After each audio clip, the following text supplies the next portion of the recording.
Comme on était sur une initiative un peu nouvelle, d'essayer de développer ce concept de santé intégrative, il nous a semblé important d'interroger la population, de dire sortons un peu de ce contexte ou ce schéma habituel où ce sont les professionnels qui pensent ce qui est bon pour la population, puis demandons l'avis de la population. Du coup, ce vecteur qui s'appelle « donner la voix à la population ». Et la deuxième idée, c'était de dire, si on veut faire bouger les choses, on ne pourra pas le faire sans les patients, sans les proches aidants, sans les citoyens, etc. Donc, je dirais en lien avec les démarches participatives qu'on voit de plus en plus, notre idée, c'était de se dire, mais si on donne la voix à la population, non seulement on va lui demander son avis, mais on va lui demander aussi ce qu'elle est prête à expérimenter et on va lui proposer de participer à des expérimentations. D'où l'idée de faire une enquête qui est en fait le préliminaire à des laboratoires citoyens qu'on va mettre sur pied, qu'on est en train de mettre sur pied d'ailleurs, laboratoire au sens vraiment premier du terme, c'est-à-dire un lieu où on expérimente quelque chose.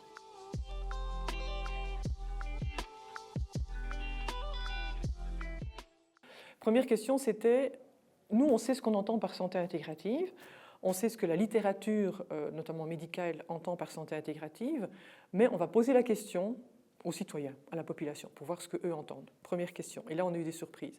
Deuxième question, est-ce qu'il y a un souhait de la part de la population de voir se développer ce concept? Ou est-ce que c'est juste une idée des professionnels, quoi? Voilà. Et puis, troisième question, à quoi il faut être attentif si on va vers le développement de ce type d'approche clinique et médicale-là? Et là, on a des réponses aussi. Sur la définition, habituellement, on trouve deux grandes dimensions dans la littérature. C'est d'une part la coordination, vraiment l'intégration de façon très coordonnée d'approches conventionnelles, la médecine habituelle, et d'approches complémentaires dans une prise en charge globale. Ça, c'est la première dimension. Deuxième dimension, c'est la prise en compte du patient comme une personne dans sa globalité et comme une personne qui a un environnement particulier, physique, social, familial, etc. et qui est une personne qui va participer à part entière dans les décisions. Donc il y a l'intégration du patient comme partenaire en fait. Ce n'est plus l'objet ou le sujet des décisions prises par des professionnels, c'est quelqu'un qu'on va intégrer dans les décisions.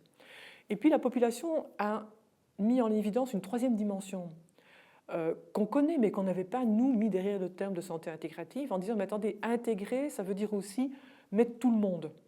Or, on a un gros problème d'accès aux soins, on le sait, il y a un problème d'accès aux soins en Suisse.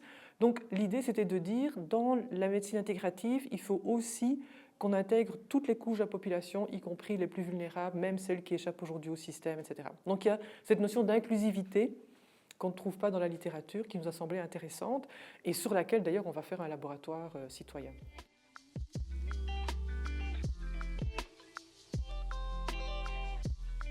Ce qui nous a peut-être un peu plus surpris, c'est dans les déterminants de la santé, il y a 79%, donc quasiment 80% des répondants qui disent « mon propre comportement, mes règles d'hygiène sont très importants ».